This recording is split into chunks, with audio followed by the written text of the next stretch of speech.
André, ok? Ok. Boa noite, estamos aí começando mais um Estação Pátio Savassi. Nesse 9º ano de realização, os eventos se desdobraram em 2 grandes pautas. Mensalmente, às sextas-feiras, às 19 horas, com o tema A Cidade Pulsa e a Psicanálise se Escuta, que, com a parceria da Escola Brasileira de Psicanálise, tem como responsáveis técnicas Lilane Pacheco e eu, Júlia Ramalho Pinto.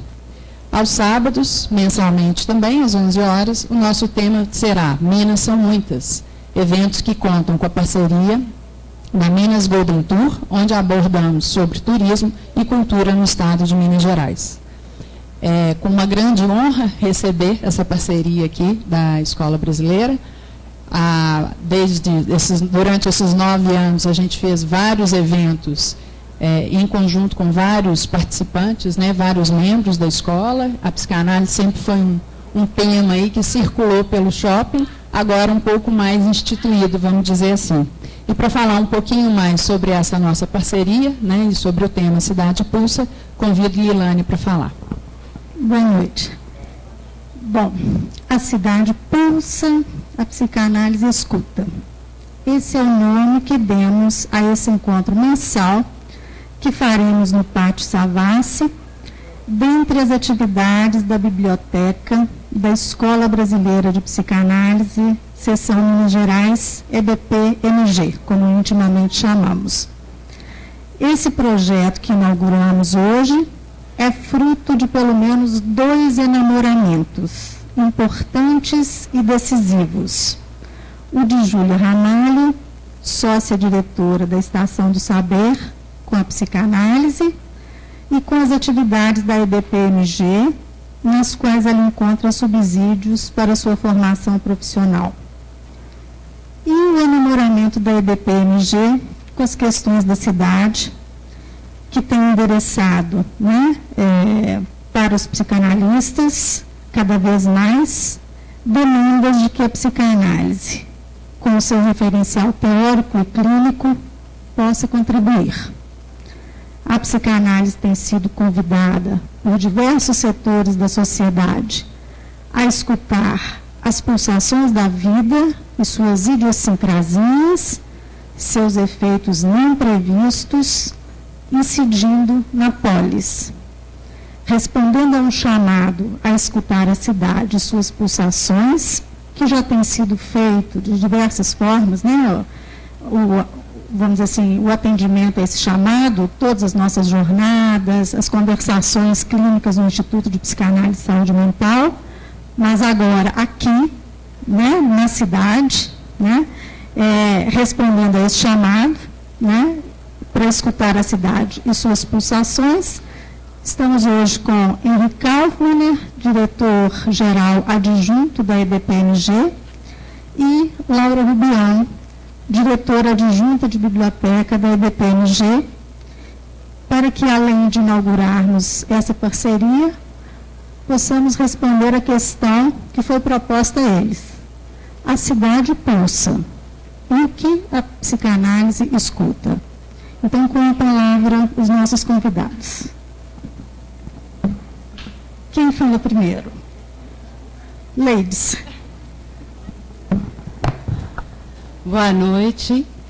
Eu gostaria de agradecer a Lilane, né, pelo convite de comparecer a esse encontro, que nós esperamos seja o primeiro de uma nova série, né, como a Lilane e a Júlia, eu agradeço. E isso, como a Júlia disse, é uma nova série, porque sempre já houve, né, a presença aqui de analistas nessa conversa no Pátio Savassi há um bom tempo. Mas esta é uma nova série, não é? E eu queria enfatizar, fazer um preâmbulo, antes de entrar na questão que foi proposta como trabalho, eu queria fazer um preâmbulo para enfatizar um pouco a importância desse tipo de iniciativa a partir de 3 pontos, pelo menos.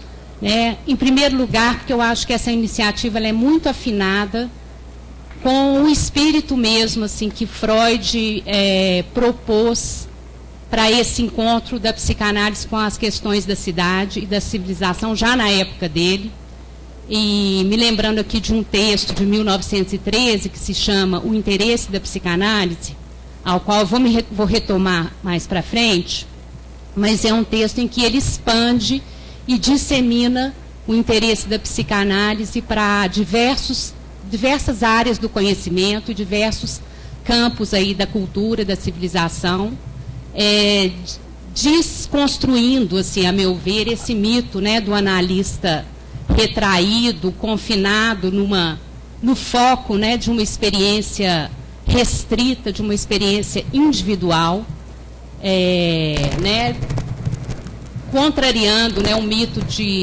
dessa figura que um analista francês contemporâneo, o Henrique Laurent, chamou do analista como uma figura do intelectual desidentificado. Ele chama assim, daquele que não se identifica com nada, né, que não toma partido, que não se compromete. Não é? Então, me parece que esse mito é muito mais pós-freudiano e é o que a EBP, né, no seu desejo aí de disseminar a psicanálise, vem resgatando. Não é? Esse é um ponto. E o segundo, me parece que também essa iniciativa, ela é muito afinada com uma característica particular aqui de Minas. Não é? Porque nós temos aqui, por tradição, diversos profissionais da área psi ou da área da saúde que se pautam, né, pela ética da psicanálise e pela formação analítica nos diversos campos de assistência, de campos de trabalho, como na saúde mental, né, na interface com o direito, nos programas de assistência aos menores infratores, nos programas de assistência aos dependentes químicos. Isso me parece uma particularidade muito aqui de Minas. E eu acho que, mais uma vez, eu encontro um ponto assim de ressonância nesse momento em que a gente estende, né, expande o nosso campo.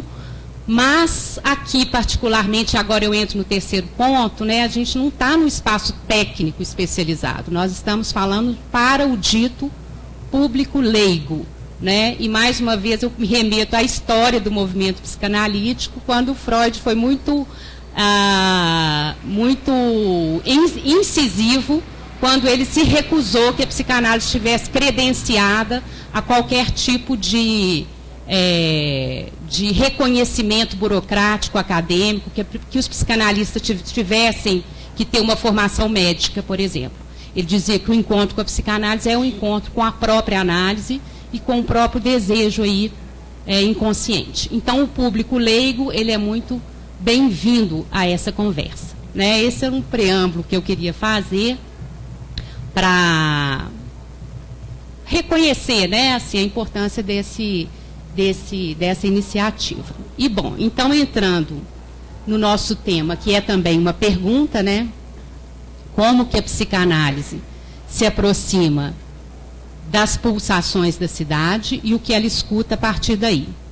Né, eu gostaria de retroceder um pouco no tempo para primeiro perguntar o que é que o Freud, nesse texto, né, ele propõe como um tipo de intervenção da psicanálise nessas diversas interlocuções.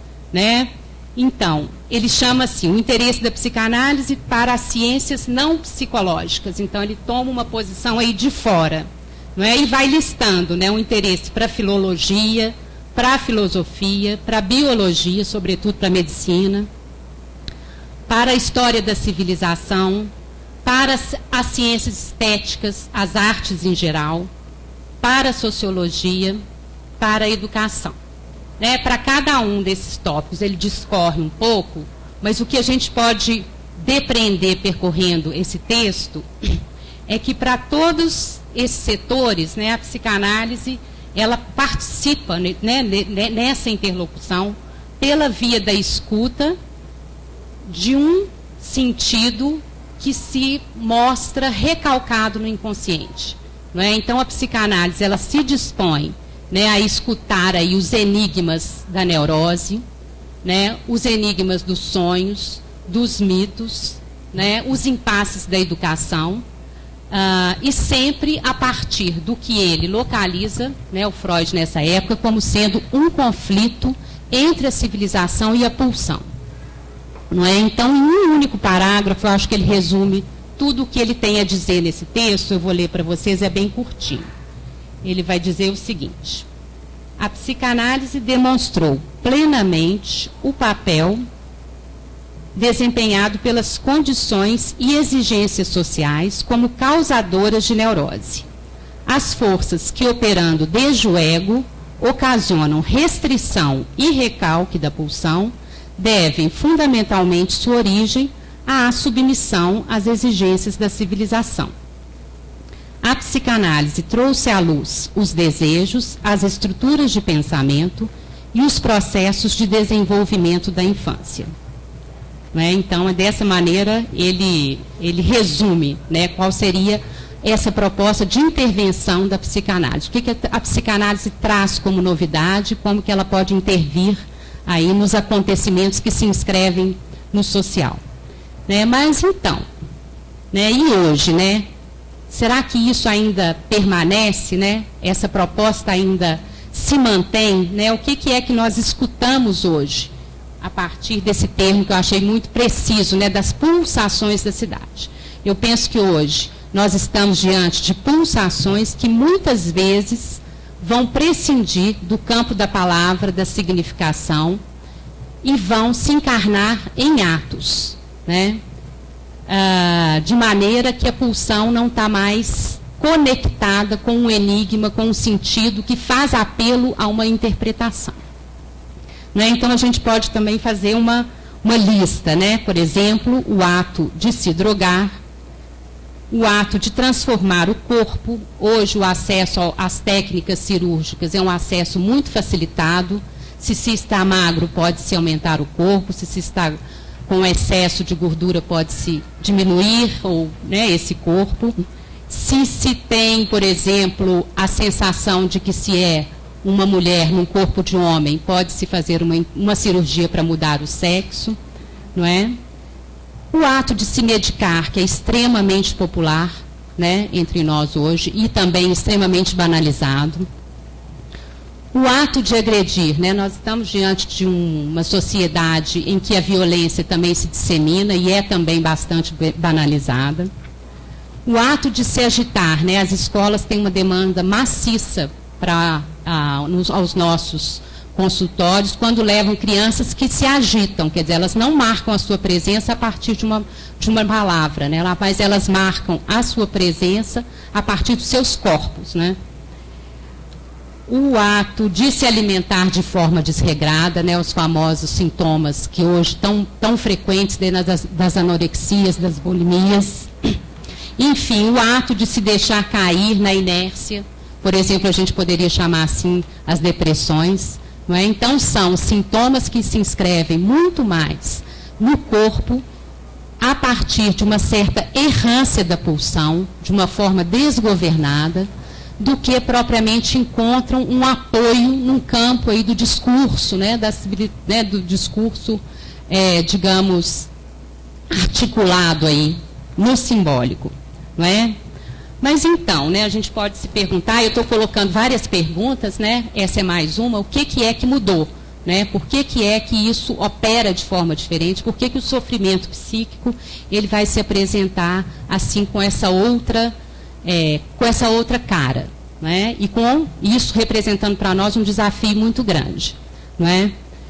Bom, essa não é uma tese exclusiva aí do domínio da psicanálise, né? Muitos filósofos, sociólogos, antropólogos têm trabalhado em torno dessa constatação, né, de que essas chamadas forças da civilização, isso que o Freud falou ali em cima, as forças da civilização que se opõem ao campo pulsional, né, elas estão extremamente fragilizadas, né, essas instâncias, né, que representam o que a gente chama de função paterna, que é essa função que vai permitir uma certa regulação da satisfação pulsional, que ainda que causasse neurose, né, o Freud fala, são as causadoras da neurose, elas circunscreviam um sintoma ali no campo da significação, permitindo que houvesse uma outra significação substituta e que algo do campo pulsional fosse metaforizado. Essas instâncias, então, que tradicionalmente agenciam, né, essa função da lei de restrição, né, que agencia o recalque, elas estão, de certa forma, assim, fragilizadas, esvaziadas, não é? Decaídas de algum modo, né? E isso a gente observa, né, aí nos diversos setores onde essa lei poderia estar e sempre esteve representada, né? Por exemplo, no campo da política, né, a gente não reconhece tanto mais o líder político, um líder político que vai fornecer uma orientação, né, que vai conquistar a sociedade por palavras que orientam, ou que vai dar um lugar muito claro, assim, à direita, à esquerda. Essas noções, elas estão também muito difusas, né?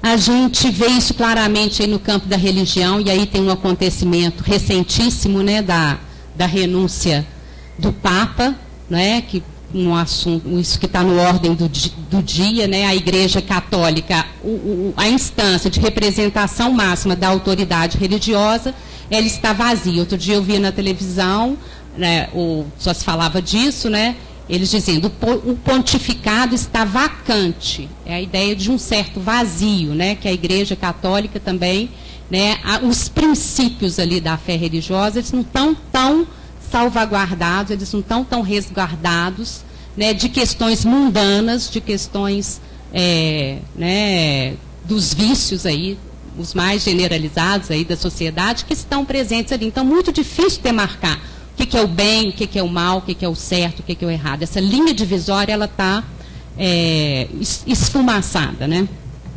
E também no campo da educação, né? A figura do mestre do saber é também hoje uma figura bastante decaída, né? E a todo momento a gente escuta, né, cenas terríveis, assim, de como que tem se dado a relação aí do aluno com o professor, né? Cenas de muita violência, inclusive.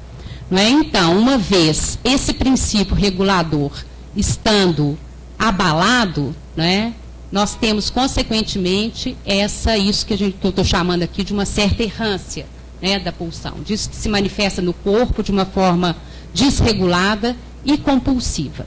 Não é? Então, eu penso que hoje as pulsações da cidade eu situaria aí a partir desses exemplos e dentro dessa lógica aí, de uma certa falência de um operador simbólico que antes propiciava que o sofrimento fosse transmitido a partir, né, de uma demanda aí de interpretação. Bom, e o que fazer? Mais uma pergunta, né? O que fazer diante disso? O desafio é esse, né? Eu creio que mesmo prescindindo às vezes tanto assim do recurso da interpretação, a psicanálise acredita que é possível dar um tratamento ético, né, a essas manifestações desreguladas da satisfação pulsional.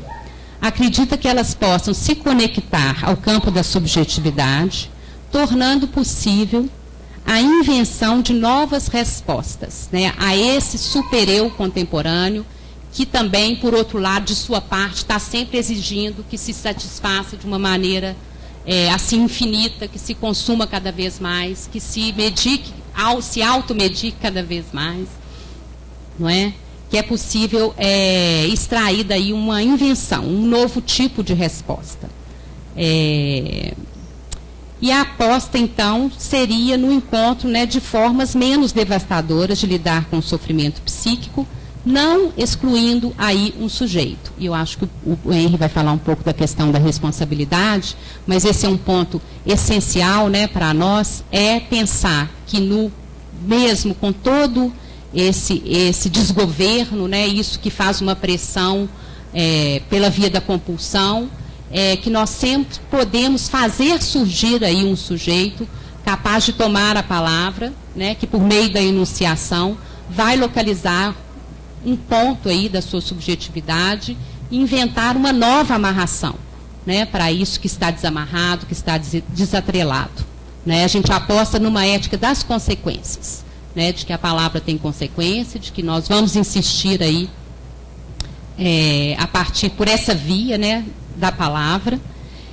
E, por consequência, né, a psicanálise, então, ela vai estar se posicionando assim, de uma forma contrária a qualquer tipo de complacência subjetiva ou de covardia moral, como é um termo que o Lacan usa, né, que hoje tão facilmente captura os sujeitos em respostas assim, muito fáceis, né, no sentido de que eles se agarram muitas vezes em identificações que já estão prontas, né, por exemplo, se autodefinindo como toxicômanos, se autodefinindo como deprimidos, né, como tendo um transtorno, né, e transformando o seu sofrimento psíquico em meras doenças que devem encontrar uma cura fora deles, né? Então, né, a psicanálise se posiciona aí de uma forma crítica, vamos dizer, a esse tipo de recurso, não é? Que, afinal de contas, é extremamente incentivado, né? Esse tipo de posição passiva, né, é extremamente incentivado por inúmeras técnicas terapêuticas, né, que vão também fazer as pessoas acreditarem que elas simplesmente são vítimas, né, de processos de adoecimento, né, e que basta que elas preencham algumas questões, alguns formulários, elas vão estar inseridas dentro de uma estatística e elas vão engrossar o grupo aí de um diagnóstico qualquer, por exemplo, e, consequentemente, vão ser medicadas ou vão ter, né, o seu comportamento treinado, né, pela via aí, o seu comportamento pode ser adestrado, educado de uma forma ortopédica para que você se livre do sintoma. Então, o nosso caminho é inverso, né, o que a gente faz é tirar um proveito aí da posição subjetiva de cada um e da responsabilidade que cada um assume com o seu sintoma, né? Então, basicamente, era isso.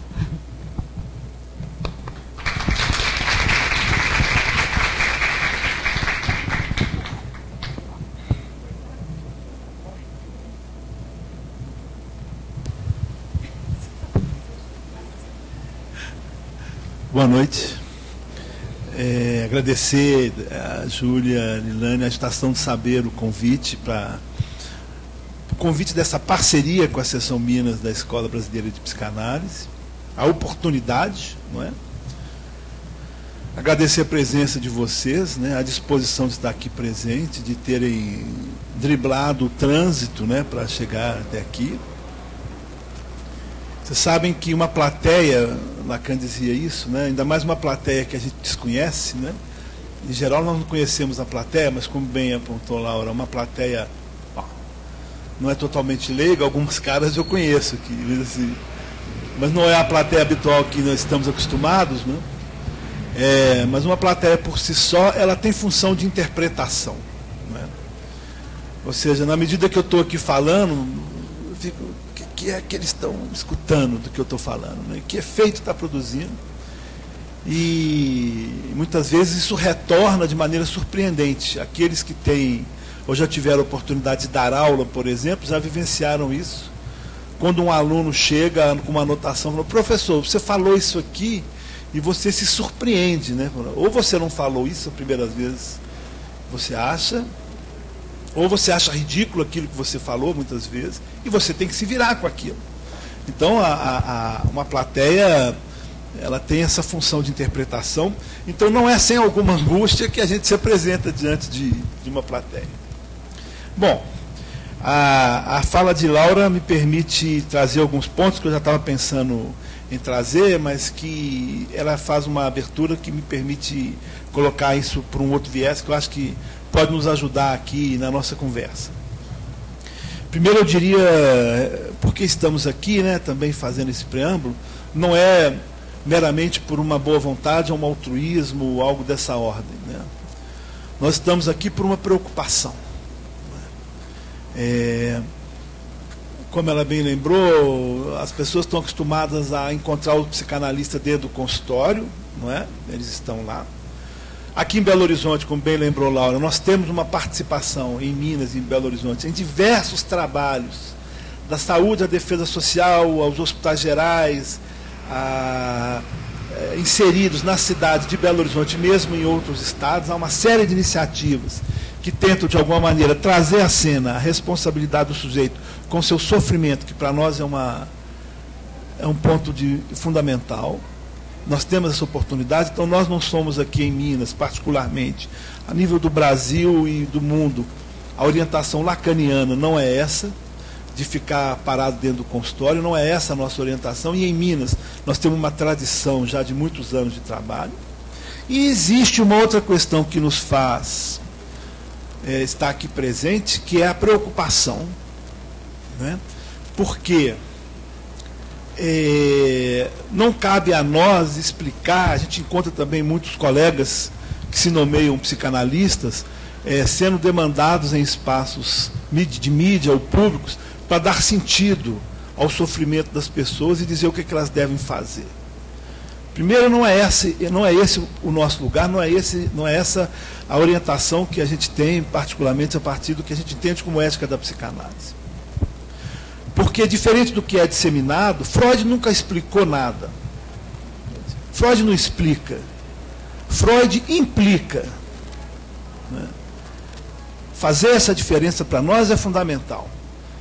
Da mesma maneira que Lacan sempre nos chamou a atenção de que o analista tem que estar à altura da subjetividade do seu tempo. Né?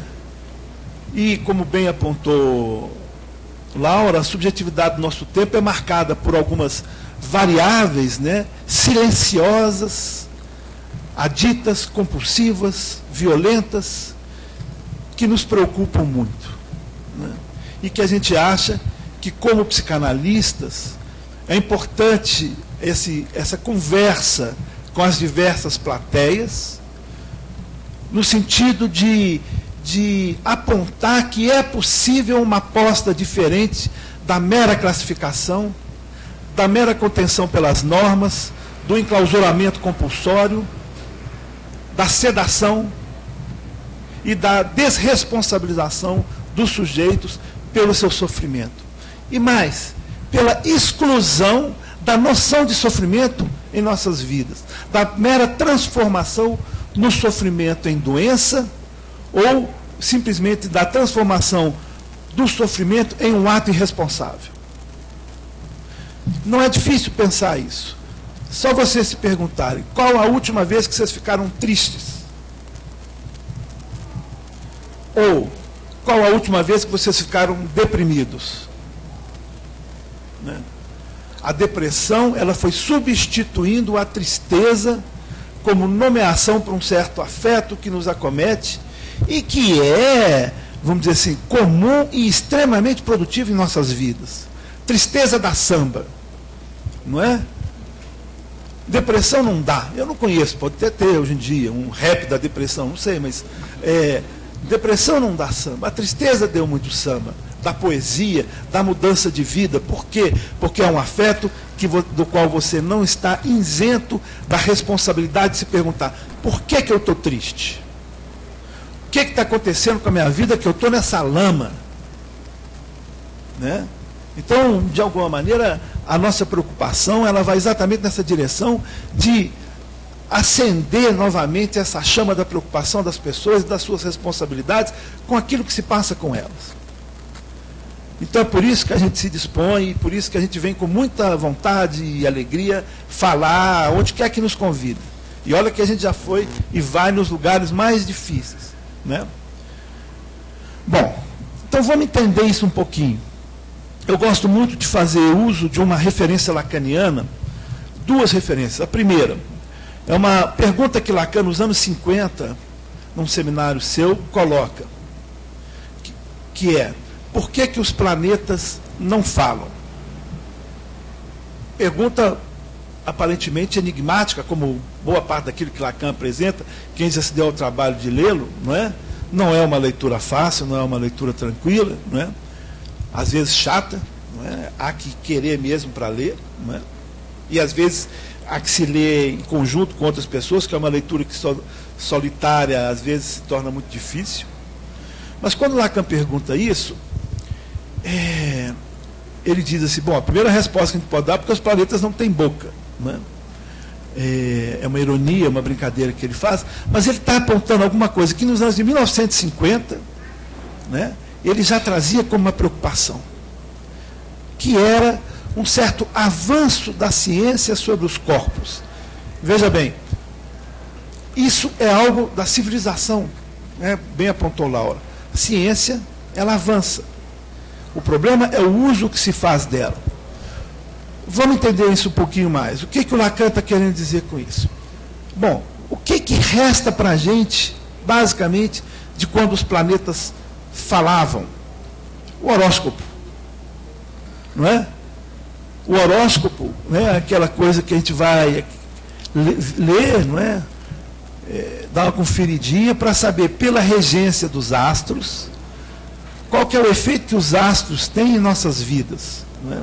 Isso hoje fica no campo de uma certa mística, não é? A gente até não acredita não, mas dá uma conferidinha, não é? Mas fica, tem gente que acredita mais, tem gente que acredita menos. Mas os astros já significaram muito mais. Eles já tinham mais sentido. Se a gente recorrer, por exemplo, aos deuses indígenas, Tupã, por exemplo, né? A gente vê isso no sincretismo da Umbanda, né? Os deuses, as forças da natureza, né? E mesmo nas religiões mais antigas, né? Como que o trovão, o sol, né? Como que um acontecimento como um eclipse era algo tão enigmático, né?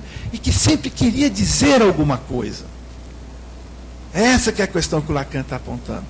Que antigamente os astros, os planetas, produziam sentido. Um eclipse era um enigma que precisava ser interpretado. Né? A virada do primeiro milênio foi um caos.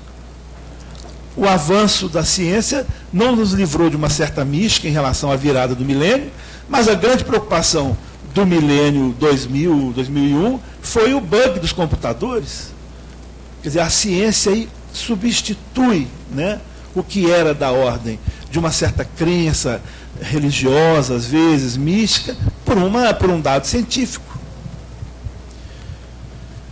O que o Lacan está dizendo? Que o avanço da ciência, particularmente a partir de Newton, né, com as leis da gravitação universal, etc., foi silenciando os planetas. Eles pararam de falar, eles pararam de trazer, né, como enigma a sua presença. Né? Nós não nos assustamos mais com um meteoro. Você vê, estourou um meteorito lá na Rússia, assim. O máximo que se pensou que podia ser um ataque americano, né? Algum outro pode ter pensado no fim do mundo, mas já tinha passado lá o 21 de dezembro, sabe que data que era aquela, ninguém ficou muito preocupado, né? Em outros tempos aquilo seria de uma intensidade assustadora, não é? Os cometas já não nos assustam tanto, já não querem dizer a ira de Deus, não é? Porque a ciência foi esvaziando todo esse sentido, né, enigmático pela comprovação do que é que acontece em boa parte da atração entre os planetas, como é que um cometa passa, né, a distância que o asteroide passa da Terra. Tudo isso já não é algo que nos... Quando tem eclipse, a gente fica doido para ter a chance de ver, pega um filme fotográfico e vai assistir. Tudo aí, tudo bem. Mas isso esvaziou o campo do sentido, dando à ciência a razão sobre o que é que está acontecendo. Agora, nós vivemos um tempo em que os cientistas começaram a avançar também sobre o corpo, sobre o sofrimento das pessoas e sobre o que se passa em suas vidas. Né? Quando a sua dor deixa de ser um afeto em função de algo que se passa na sua vida, mas simplesmente uma alteração de um neurotransmissor no seu corpo causado por uma doença, você está sendo silenciado. Quando lhe dizem que você não tem nenhuma responsabilidade com o consumo daquela substância que você está fazendo excessivamente, e que isso é meramente fruto de uma dependência que essa substância provoca em seu corpo, por mais que o médico que esteja dizendo isso possa ser até um usuário habitual de maconha, não é? Mas quando ele veicula isso, ele está dizendo, você não tem responsabilidade nenhuma sobre isso. Você é um doente. Não é? Essa aliança de uma certa ciência, veja bem, minha formação é médica, eu sou psiquiatra de formação, não tenho nada contra a ciência, mas um certo uso, uma certa utilização que se faz do conhecimento científico, fazendo dele uma verdade quase religiosa. Hoje você liga, qualquer mídia tem alguém lhe dizendo o que você deve fazer em tal situação, o que você deve fazer naquela situação, em nome da ciência. Há um tempo atrás não se podia comer manteiga. Mandou todo mundo comer margarina. Aí depois fala que a margarina não pode comer.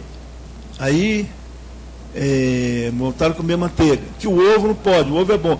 Recentemente descobriram que uma obesidadezinha é boa, o que me deixou muito alegre, né? Então, assim, se você for seguir todas as orientações médicas que você recebe no seu dia a dia, você está com a sua vida absolutamente comprometida, não é?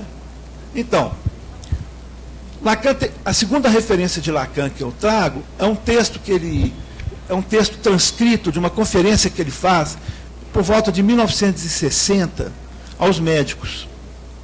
Chama sobre as relações da psicanálise com a medicina. Ele vai falando como que a medicina vinha perdendo a sua função a partir de, vejo que isso em 1960 na Europa, né, no Brasil. Vocês imaginam como que era o Brasil em 1960, enquanto a modernidade estava chegando com Juscelino Kubitschek, não é? Nós ainda éramos um país rural, mas na Europa já pós-guerra, toda a questão da modernidade, do mercado comum, da união dos países, já estava acontecendo no pós-guerra. Lacan vai dizer, ele vai tomar como exemplo as viagens espaciais. O que ele vai dizer? As viagens espaciais, a construção de uma nave espacial exigiu da ciência, da medicina, da fisiologia, uma previsão de como que o corpo humano funcionaria dentro dessa nave. Como é que ele ia respirar, como é que ele ia fazer suas necessidades, como é que o seu coração ia bater. Então, foram sendo criados modelos para que zelassem pela performance desse corpo. Então, por exemplo, a cardiologia evoluiu absurdamente a partir das viagens espaciais. Ele toma esse exemplo para dizer o seguinte: de certa maneira, nós vivemos hoje num mundo, a espaçonave Terra, né, ela traz alguma coisa dessa experiência da nave espacial. Aqui nós temos vários equipamentos tecnológicos, nada contra, eu tenho meus aqui também nos bolsos. Nós vivemos num mundo tecnologicamente orientado, não é? E a partir disso que o Lacan está dizendo, o que ele está nos anunciando? Que as ciências, particularmente a medicina, ia se ocupar de fazer o corpo ter uma boa performance nesse novo mundo. Então, o importante é fazer o coração bater direito, os pulmões respirarem bem, não que isso não tenha sua importância, nós sabemos disso, que é importante, que isso tem o seu lugar. Mas, com isso, o que se conseguiu? Uma redução, primeiro, do acontecimento de corpo na vida de uma pessoa a uma razão biológica. Segundo, a exigência de performance. Vamos dizer, se nós estivéssemos numa pista de corrida e o Usain Bolt passasse por nós, não é? Todos nós vamos nos sentir retardados, não é? Isso é colocado em todos os campos de nossa vida. A vida hoje exige performance. Os meninos nas escolas têm uma cobrança de performance. Eles têm que ser na escola o Usain Bolt na escola. Não é por acaso que hoje esses medicamentos para o chamado déficit de atenção são distribuídos para as pessoas à véspera de prova. Porque o cara quer ter uma prova melhor, fazer uma prova melhor, num concurso, um TJ desses qualquer, por exemplo. Há uma exigência de performance no trabalho, não é? Há uma exigência de performance no campo sexual. O Viagra é o medicamento mais vendido. Acho que recentemente perdia para o Cataflã. Não sei se já ultrapassou a lá Usain Bolt. Mas é o medicamento mais vendido, né? É difícil hoje os jovens, e não só os nem tão jovens às vezes, saírem sem um Viagrazinho no bolso, já que o sujeito é desresponsabilizado da sua relação com o seu desejo. É muito mais importante a sua performance de gozo do que a dimensão amorosa e o desejo que ele tenha por seu parceiro ou sua parceira. Isso é uma realidade do nosso mundo. Então, no mundo em que as crianças já nascem com o teclado nas mãos, não é? Em que o Facebook está aí, é possível que alguém esteja digitando ou tweetando aí a nossa conversa, não é? Falar que uma criança tem déficit de atenção porque ela não consegue ficar parada olhando para um quadro, ela não está nem muito bem sabendo o que ela está fazendo ali, visto que, como bem apontou Laura, o mestre do saber não tem mais esse lugar. Dizer que essa pessoa, essa criança, esse jovem, tem ou esse adulto, porque esse diagnóstico já chegou aos adultos, tem um déficit de atenção, é uma grande prepotência para ser delicado, não é? Há que se pensar o que é com a vida dessa criança. Como fazer que, na singularidade dela, ela encontre ali algo que realmente lhe interesse. A gente sabe que hoje em dia, na maioria das vezes, a criança aprende em casa, ela vai na escola socializar. Não quer dizer que a escola não tenha o seu lugar de ensino. Ela tem, mas não é como era. Porque hoje em dia, a quantidade de informação que os meninos têm, né, com o Dr. Google, né, e os seus companheiros, né, com os programas de televisão, é uma coisa absurda, né? Assim, é de uma quantidade de conteúdo que... Como é que ele chega lá na sala de aula e tal? É difícil hoje em dia você capturar essa atenção que está tão provocada por diversos outros elementos da vida dessa criança. As novas formas de atenção, e não simplesmente achar que é o caso. Então, vão chapar esse menino, dar uma Ritalina para ele prestar atenção na sala e não criar problema para a escola. Não é? Ou, se de repente a minha relação compulsiva é com uma comida, e isso eu posso falar com facilidade, não é? Vamos dizer assim, a comida é o meu prazer e o meu problema, não é? Como tudo na vida. Eu posso costurar o estômago dessa pessoa, como se isso fosse simplesmente uma questão do seu corpo. Como se não houvesse aí, isso que Laura aponta, nenhuma questão pulsional, que é o termo fundamental em Freud, pulsão. O que é pulsão? Algo que depois Lacan vai chamar de gozo, pegando com a libido freudiana. É essa exigência que o corpo tem de se satisfazer. Isso que nós sentimos. Né? Isso que é tão difícil para, às vezes, a gente confessar. Todos nós temos um prazer inconfessável, né? Alguma coisa que a gente faz escondido. De vez em quando pega uma figura ilustre aí que se notabilizou por uma determinada moral, e descobre que lá nas escondidas ele faz um negócio completamente diferente. Não é? Todo mundo deve lembrar algum exemplo assim. Por quê? Porque essa moral dele já foi a tentativa dele de tratar essa exigência do corpo de satisfação com o qual ele está tendo dificuldade de lidar. No mundo de hoje, em que, aí o ponto final, para concluir, a gente poder passar para a conversa, no mundo hoje em que a entrada da lógica do consumo captura uma parte da ciência e que se reduz a produzir objetos de consumo. Então todo mundo tem que tomar remédio, todo mundo tem que comprar, né?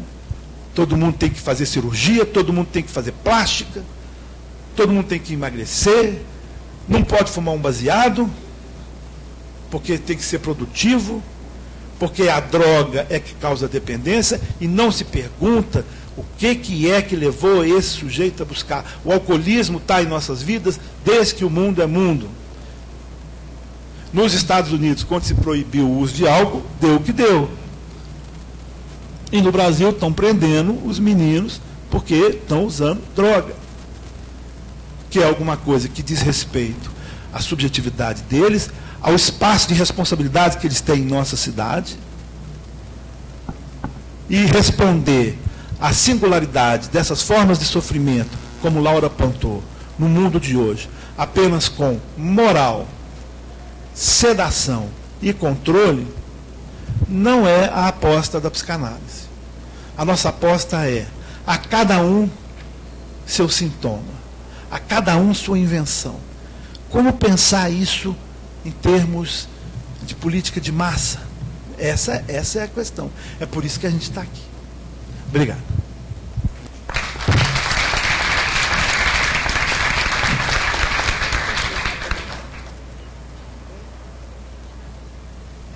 Podemos passar para as perguntas, agradecendo Henry e Laura. Será que alguém arrisca uma pergunta de uma vez? Sobre esse corpo que pulsa?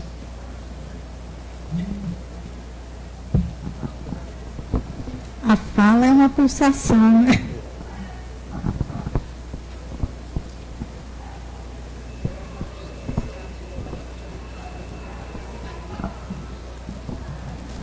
Vamos lá, gente. Vamos falar.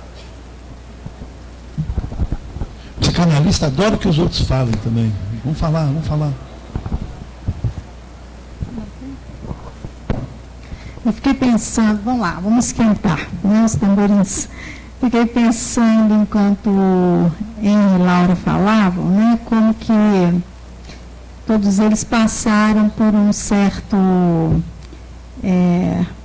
por situar o surgimento da psicanálise como um campo de saber, né? Laura especificamente falou mais disso.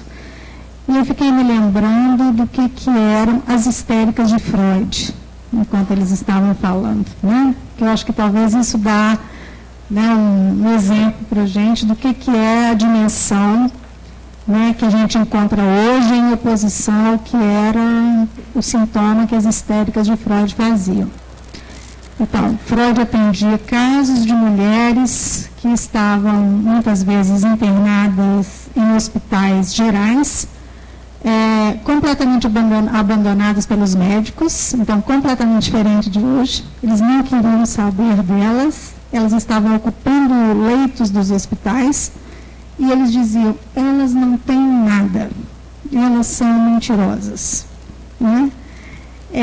Quando Freud, então, encontra essas mulheres, ele começa a descobrir, naquilo que eram sintomas que escapavam ao saber médico, significados. Então, eram sintomas cheios de significações, cheios de palavras, queriam dizer alguma coisa.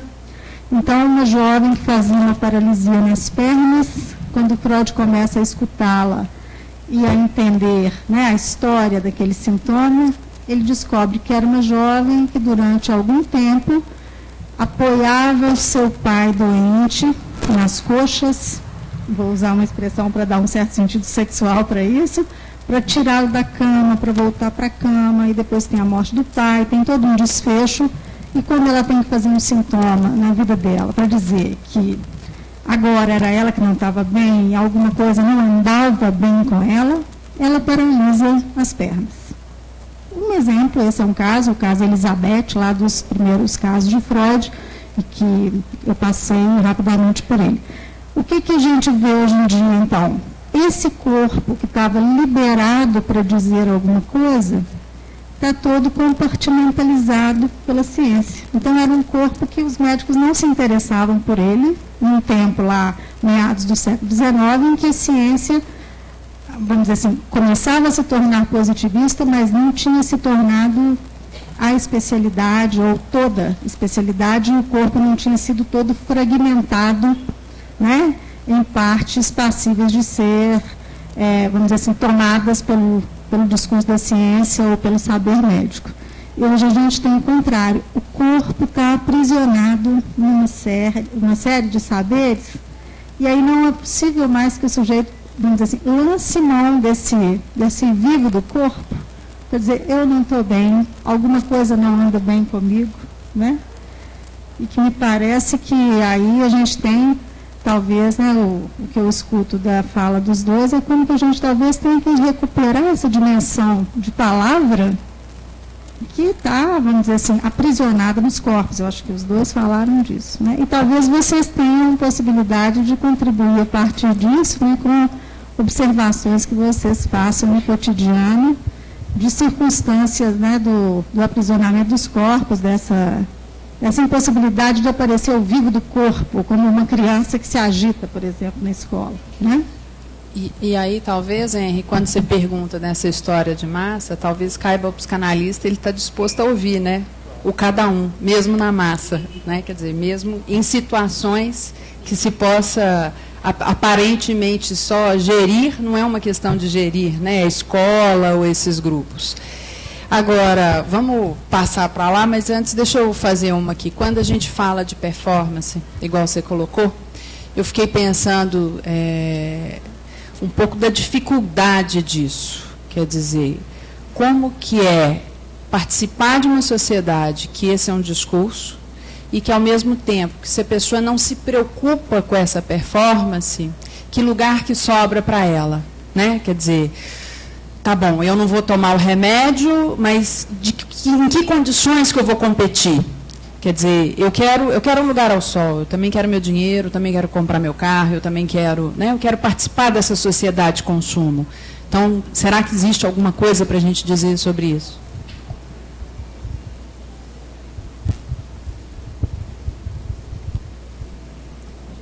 Eu gosto muito de ouvir o Henry. Eu já conheço ele há mais tempo, ele não deve me conhecer, mas eu gosto muito de ouvir exatamente porque quando você fala, a coisa parece que bate exatamente aquilo que eu queria ouvir. Então, o que eu queria perguntar, na linha do que a Júlia está dizendo, é pelo seguinte: eu acho que você mostra a água que me mata a sede. Mas como é que eu vou beber essa água no mundo que está aí?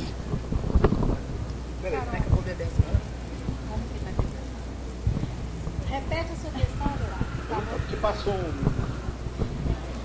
Não, eu estou dizendo o seguinte, na linha do que a Júlia disse, você está falando a respeito da performance, a gente tem que fazer a performance.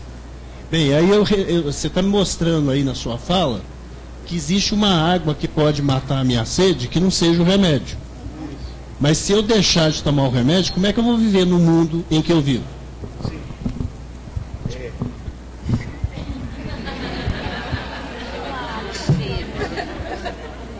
Tem mais?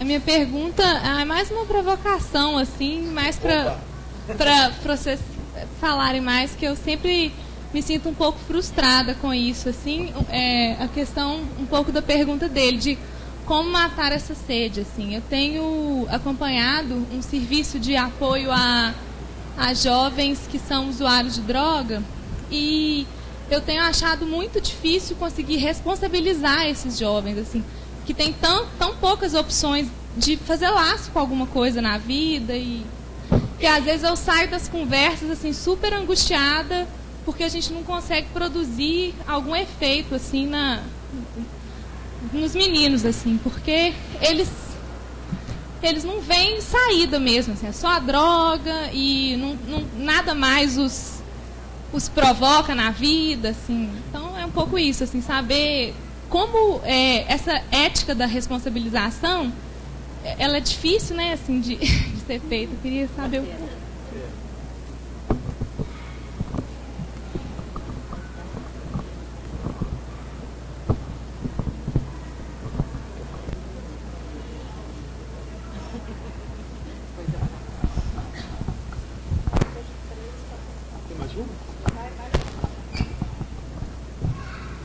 Eu vou falar o seguinte, estou inquieta aqui, não vou tomar Ritalina, porque não está na hora, né? Mas me chamou muita atenção a fala dos dois, especialmente a fala do Enio, né? Sobre a questão das escolas. O que está me inquietando aqui é exatamente a questão do... Hoje, infelizmente, a educação no nosso país, eu acho que geral no mundo inteiro, ainda existe muito tradicionalismo, né? A professora enche o quadro de escrita e o aluno tem que escrever, tá? E a gente está vendo que com o avanço da tecnologia, esses alunos estão sofrendo demais. E aí é onde vem o TDAH, que toda hora aparece nos consultórios da gente, né? O que eu gostaria de falar assim, o que nós poderíamos fazer? Qual seria o caminho para a gente chegar até esse lugar? Né? Era só isso, obrigada.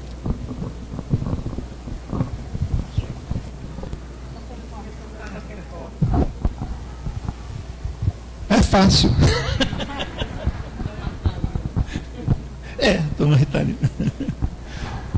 Bom, eu acho que vou responder as perguntas todas por um caminho só. Vou pegar pela questão da droga. O toxicômano, ele vamos dizer assim, ele é o melhor exemplo que a gente tem da sociedade de consumo. A nossa cultura é toxicômana, né? O que é que nos dizem hoje? Para tudo aquilo que acontece com você, nós temos uma droga. A diferença é que umas são listas, outras não são. Mas, para tudo que se faz, essa droga pode ser não só uma substância química, mas pode ser um produto que você compre, o telefone de última geração, tem isso, né? Quando você compra um aparelho, você já está triste que ele está obsoleto, né? Quer dizer, de nova geração. Então, o que é isso? Na verdade, tem uma mentira aí. Essa que é a grande... Isso que o Lacan... Lacan, numa nota aos italianos, ele fala assim, que ele tinha a expectativa, a esperança que o discurso da psicanálise fosse o discurso da civilização no nosso tempo, no final do século XX e tal. Mas que entrou outro discurso que ocupou esse lugar, que é o discurso do capitalismo.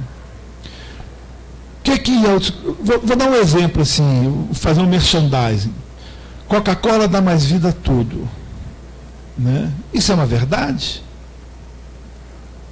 Eu gosto muito de Coca-Cola, né? Não gosto mais da Pepsi Light. Mas assim, isso é uma verdade? Eu estou pegando a Coca-Cola porque você falou da água, não é? Porque o que nos é feito acreditar que essa água existe, que só há uma, e que é aquela que eu tenho para vender. Então, o que o toxicômano mostra é o seguinte: tá certo, eu consumo, mas eu me destruo com isso. Então, vamos dizer, se eu sou um empreendedor capitalista, meu sonho é ter um consumidor ávido por aquilo que eu produzo e que não consiga viver sem isso.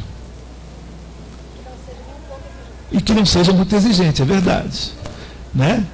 Então, esse é, vamos dizer, o toxicômano. Então, o toxicômano nada mais é do que a essência do que rege a nossa civilização. Por isso que, antes de mais nada, é uma situação muito difícil. A droga é uma droga, assim. Quer dizer, quando a gente fala nisso, nós não estamos aqui, como eu anunciei desde o começo, assim, a você também, assim, nós não temos resposta, nós temos aposta. Né? Nós temos uma ética que nos orienta para que tipo de sociedade a gente quer. Nós não queremos uma sociedade do campo de concentração, em que os diferentes tenham que ser aprisionados. Nós queremos uma sociedade em que a diferença tenha o seu lugar. Então, acho que a primeira questão, e é por isso que nós estamos aqui, é desmascarar essa água. Que às vezes alguma sede vai sempre restar. Claro que é importante alguma satisfação. Não a abstinência, mas alguma satisfação. Claro que é preciso alguma responsabilidade, algum compromisso com o fazer. Mas não tem que ser, não é só um jeito de fazer, não é o standard que se preconiza, né? Mas que cada um pode inventar o seu lugar de acordo com o seu fazer. Nas escolas, por exemplo, na medida que o mestre não fascina mais, não é à toa que também a gente vê volta e meia notícias de professores agredidos, não é? Porque aquele lugar idealizado do professor estrutural ali já não é mais o mesmo. Há que se descobrir como se pode inventar para que cada aluno possa produzir o seu aprendizado. Agora, isso dá trabalho, isso vai contra as normas universalizantes, que não é, vamos dizer, não é muito econômico, não é? Então, acho que a grande questão é desmascarar a ideia da performance, desmascarar a ideia de que isso que você está consumindo é a sua resposta, vai te dar o que você quer. Porque vejam, por exemplo, vamos pegar a moda, né? A partir de um certo momento, todo mundo tem que usar a mesma roupa, não é? Tem o Gilles Lipovetsky, né, um pensador francês, ele tem uma leitura sobre a moda muito interessante. Vez por outra você vê, surgem, né, em determinados grupos, tribos, né, modas, invenções de determinados grupos, né? Street dance, por exemplo, né? Muito bacana isso. De repente isso passa a ser uma coisa incorporada. E aí todo mundo começa a usar. Né? Aí o que acontece? Aquele sujeito, para manter alguma coisa, porque seu corpo exige, ele perde o singular da sua realização, ele tem que inventar uma outra coisa, que seja pichar a parede da cidade, já que ele não tem nenhum outro caminho. Né? Ou que seja inventar uma outra dança está bom, não é? Mas há uma lógica da universalização do consumo que pega isso, a gente não sabe quem, né? Porque de repente alguém tem aquele diabo veste Prada, né? De repente todo mundo tem que usar a mesma coisa, né? E aí, se você não usa, aí você não está bebendo dessa água, você não está, a sua performance não está adequada, e aí você se envereda nisso, a sua satisfação, aquele singular que a pulsão demanda de satisfação, não encontra ali um caminho, você vai ter que buscar escapes, como a fantasia, a lógica que bem Laura apontou da neurose, então já não funciona tanto, você vai buscar num outro produto, que seja uma droga, que seja uma outra forma de consumo compulsivo. Por isso que não adianta você tirar um pedaço do estômago, porque o sujeito vai virar um alcoólatra, porque o circuito pulsional vai buscar outro caminho. Um ou outro, às vezes, encontra um caminho que se adequa à vida e ele consegue se dar bem com isso. Mas o que a gente vê em segmento são compulsões outras terríveis, quando não é o suicídio ou o enlouquecimento. Então, na verdade, assim, essa pergunta, sobre a questão das drogas, caberia dizer uma coisa. Primeiro, um dos grandes problemas é a associação da droga ao crime. Eu acho que isso é a primeira questão de um ato político, que no Brasil parece meio distante, que é a descriminalização. Né? Não adianta achar que nós vamos viver numa sociedade sem drogas, até porque a nossa sociedade não quer isso. Porque não pense que a droga que as pessoas tomam é só o crack, não. É o Viagra, a Ritalina, conserta, estraga, o que for. Não é? É o Rivotril, é o antidepressivo, os reguladores de humor, são consumidos absurdamente. E ninguém fala nada, porque essas interessam a uma certa indústria. Então não pensem que a questão passa só por aquele que vocês veem caído na rua. Ela passa por toda a cidade. E esses chamam mais atenção porque esses nos afrontam. E aí tem uma lógica. Por que que eles nos afrontam? Né? Então o que seria uma resposta? Primeiro seria não nos afrontarmos com eles. Recebermos essa afronta de um outro lugar. Vamos acolher. Né? A gente sabe que há países, né, como Portugal, por exemplo, que tem essa experiência de legalização do consumo de drogas e que o consumo abaixou assustadoramente. Então, a criminalização, ela não só associa o usuário, que na hora que é fumar seu baseado tem que ir para um lugar que é da criminalidade, como alimenta o tráfico e alimenta aqueles que se alimentam do tráfico, que na verdade não deveriam estar nesse lugar, a gente sabe disso. Então, essa é uma outra face do problema. Né? Mas a aposta é desmascarar em qualquer uma das perguntas essa ideia de que esse objeto, isso que é a lógica do capital, nós temos a sua solução, de que esse objeto existe. Nós todos, e é onde o Lacan e Freud apontam para o desejo, nós somos marcados por uma falta essencial que nos constitui, e a nossa condição humana nos coloca que viver é correr atrás. Que não existe outro que tenha a resposta de nossa vida. Por mais bacana que ele possa parecer.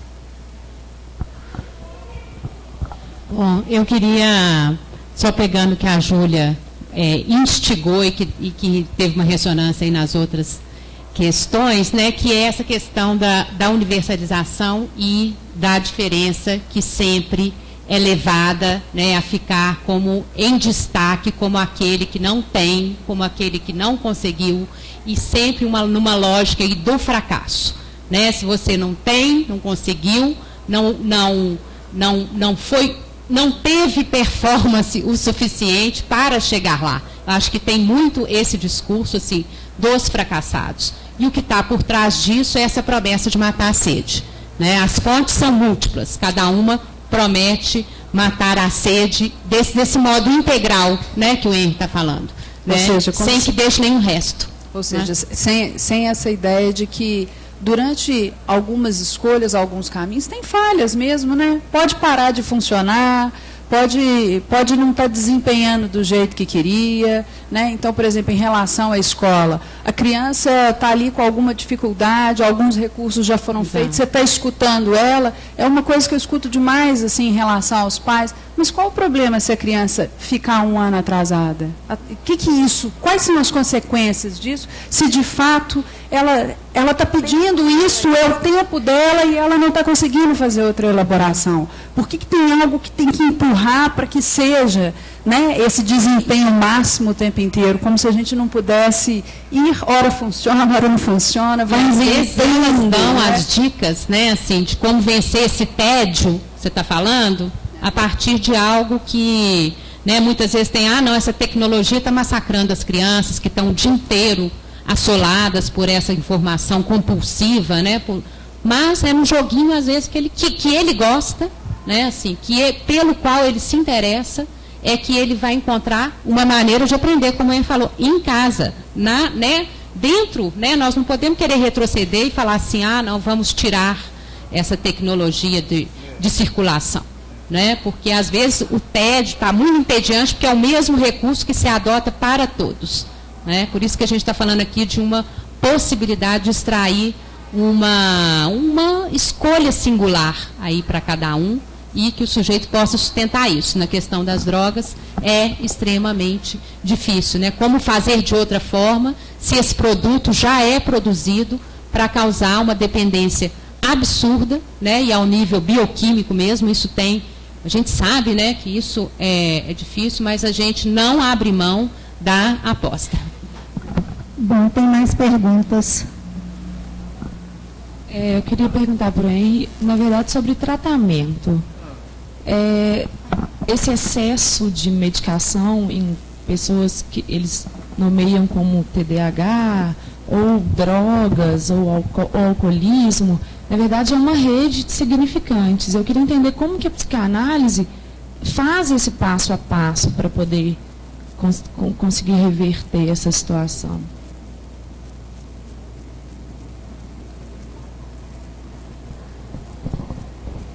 Mais uma também. Então, eu sou estudante de psicologia também e procuro sempre alinhar a psicologia com tecnologias computacionais, né? Assim, o que eu acho que tem impactado muito, sobretudo, essa nova geração aí que está emergindo, assim. Existe um cientista de ciência da informação, né, o Nicholas Felton, que foi inclusive o cara que desenvolveu a timeline do Facebook, acredito que todos aqui utilizam, assim. Então é esse cara que fez essa mudança, né? E ele disse que apesar desses corpos pulsantes, ele não usa esse termo, mas é basicamente isso que ele quis dizer, os corpos continuam entorpecidos, assim. Então, queria também que voltasse nessa discussão, quer dizer, porque apesar de tanto ânimo, né, os corpos estão basicamente mortos, assim. Quer dizer, a gente vê, por exemplo, baseado em internet, né, a gente vê político sendo trapaceiro o tempo inteiro e a gente não faz nada. Assim, quer dizer, a reação é como se nada tivesse acontecendo, né? O ciclista foi atropelado, o cara pegou o braço, jogou o braço no rio, nada foi feito, assim. Quer dizer, o cara foi preso, mas não existe nenhum tipo de reação a esse tipo de situação, né? Então, queria que a gente retomasse nessa conversa, assim, de corpos, né, sonâmbulos.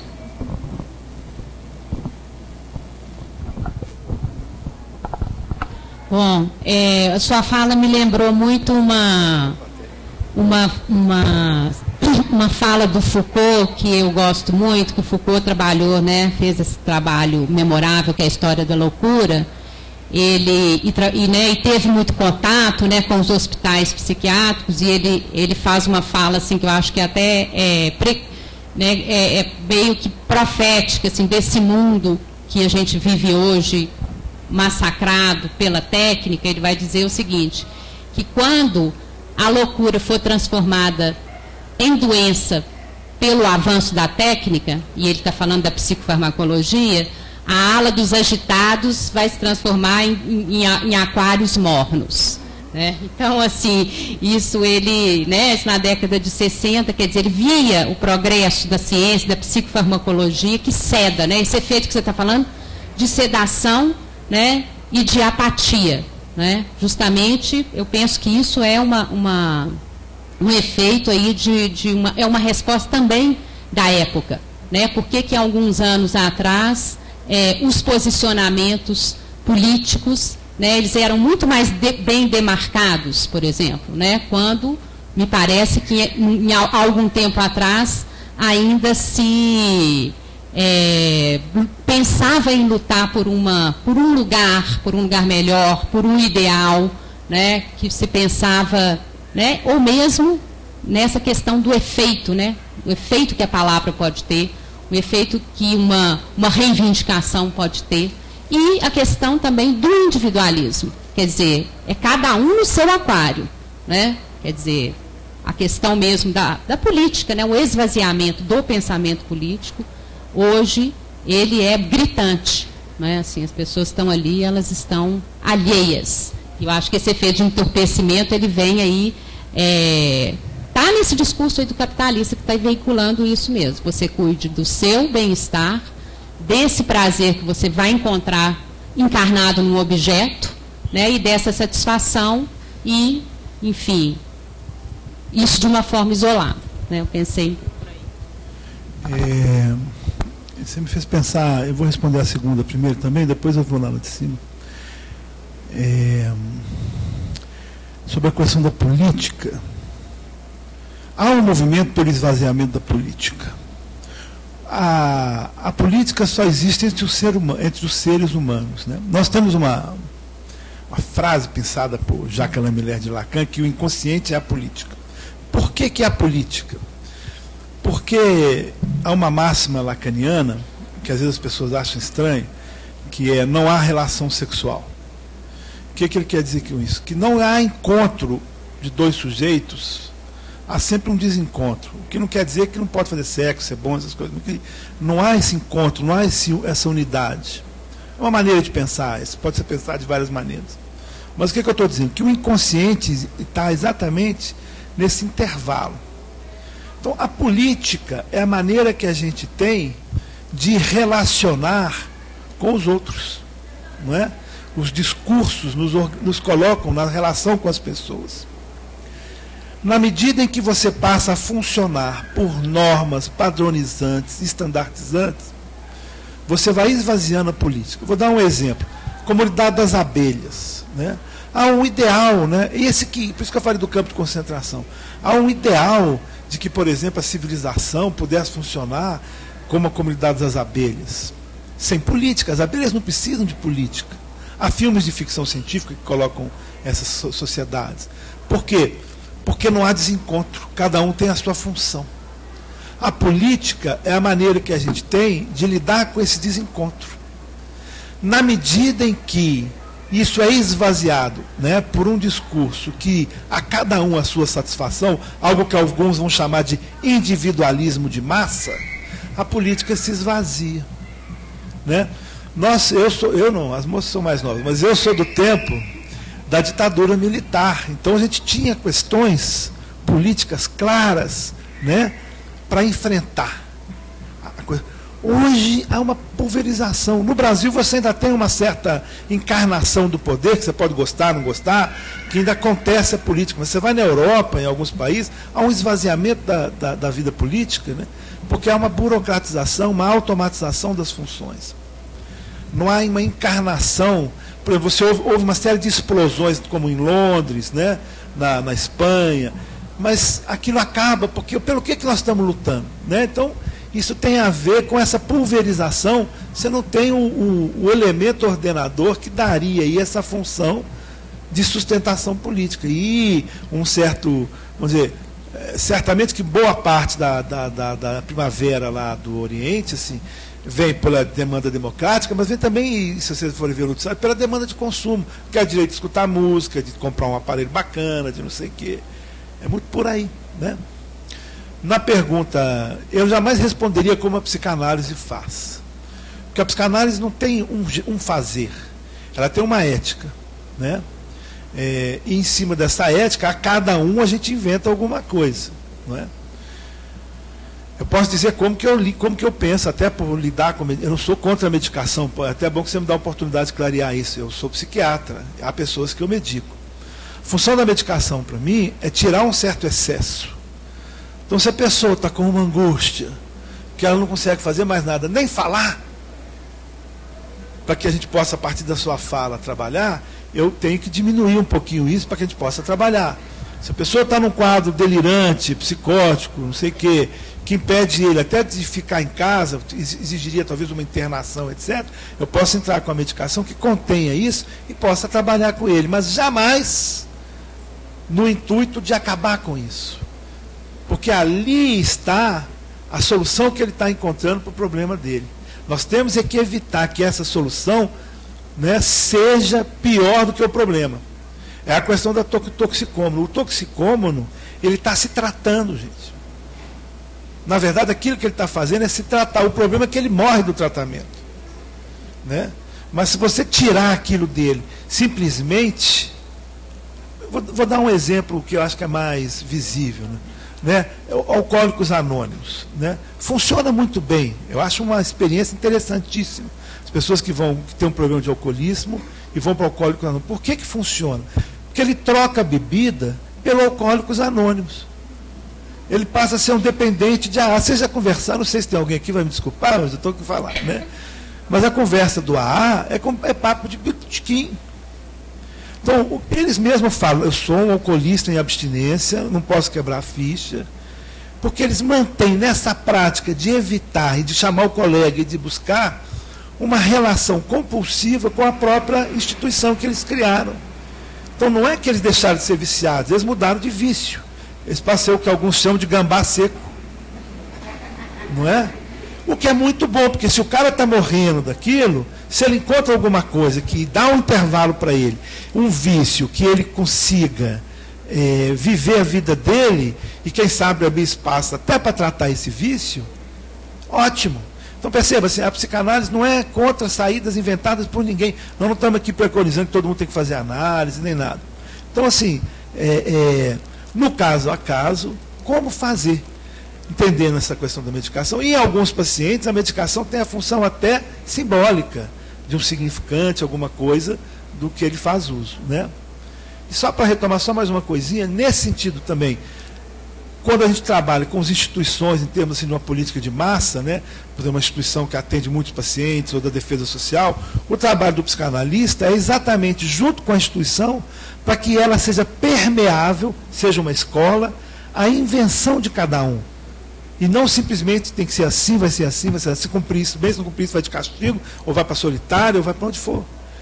Que cada um, de acordo com o seu modo de satisfação, com o seu sintoma, com o seu circuito pulsional, possa inventar um caminho. A instituição, em vez de ser um lugar de normalização e padronização universal, fazer tudo igualzinho, acho que nesse sentido, eu gosto de dar sempre essas referências cinematográficas, né? Aquele filme do Stanley Kubrick, né? O Laranja Mecânica, é extremamente atual, não é? O que essa lógica da padronização e da adequação pode produzir? Não é essa a nossa aposta. Então é exatamente um trabalho para que nós não vamos atender todo mundo, a gente não consegue, mas institucionalmente que a instituição possa abrir espaço permeável, seja uma escola, seja uma prisão, uma internação, uma medida de internação para um adolescente, permeável às invenções de cada um, né?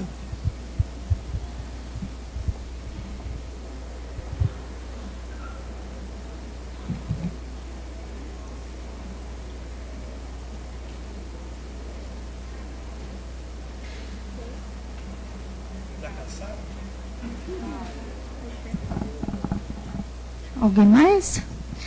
Eu fiquei pensando duas coisas rapidinhas, assim, sobre a questão dos significantes, né, que ao chamar os significantes que estão ligados a essas práticas, a esses fazer, né, sem dizer, me parece que aparece a solução de cada um, né? Então não é que a gente não possa dizer, o sujeito vai dizer, né, ao considerar exatamente o que a moça propõe, né?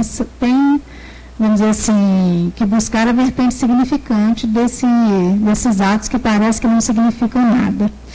E a outra coisa que me ocorreu sobre a performance é que a gente tem dois extremos dessa performance que foram mencionados aqui. O usuário de drogas, que frente à padronização e a esse, vamos dizer assim, imperativo do nosso tempo, consuma, ele fala, vou consumir qualquer coisa, não interessa o quê, porque eu sou um consumidor. E o deprimido, que faz uma performance também decidida, não vou consumir nada, eu me consumo, né? Que é essa recusa ao consumo, mas como resposta à padronização, né? Que me parece que também nesse arco é que a gente pode encontrar as modalizações quando a gente está diante desse usuário que não fala de nada a não ser da droga, ou desse deprimido que não fala de nada a não ser desse eu, vamos dizer assim, completamente investido dele mesmo, né? Que ele se ocupa dele o tempo todo, né? Ele está cheio de si, por incrível que pareça, né? Embora ele fale de um vazio repetidamente. Quer dizer, situações que eu fiquei pensando enquanto as pessoas conversavam, né? E que a gente depois pode retomar com outros programas, né? Outras edições desse programa, né? Sobre as compulsões, as drogadicções contemporâneas e talvez enfocar mais especificamente alguns pontos, né? Me parece que hoje a gente teve assim, um certo mapa de territórios que a gente pode visitar com mais especificidade, né? E chamar pessoas para continuar contribuindo sobre esses temas. Queria agradecer a presença da Laura, Ilane, ótima ajuda também, né? E a presença de vocês também. E acho que com relação ao ponto da performance, eu acho que a questão é que A gente tem que inventar a própria performance, né, e não adotar a performance padrão, para que a gente tenha boas saídas, boas formas da gente saber desse equilíbrio próprio, né? Que equilíbrio é esse que a gente vai inventando. Não ficar tão angustiado com essas faltas, fazer delas invenções, né? E agradecer a presença de todos vocês em abril, dia 19. E aí a gente pulsa, né? E vocês vão ficar sabendo, tá? Até mais.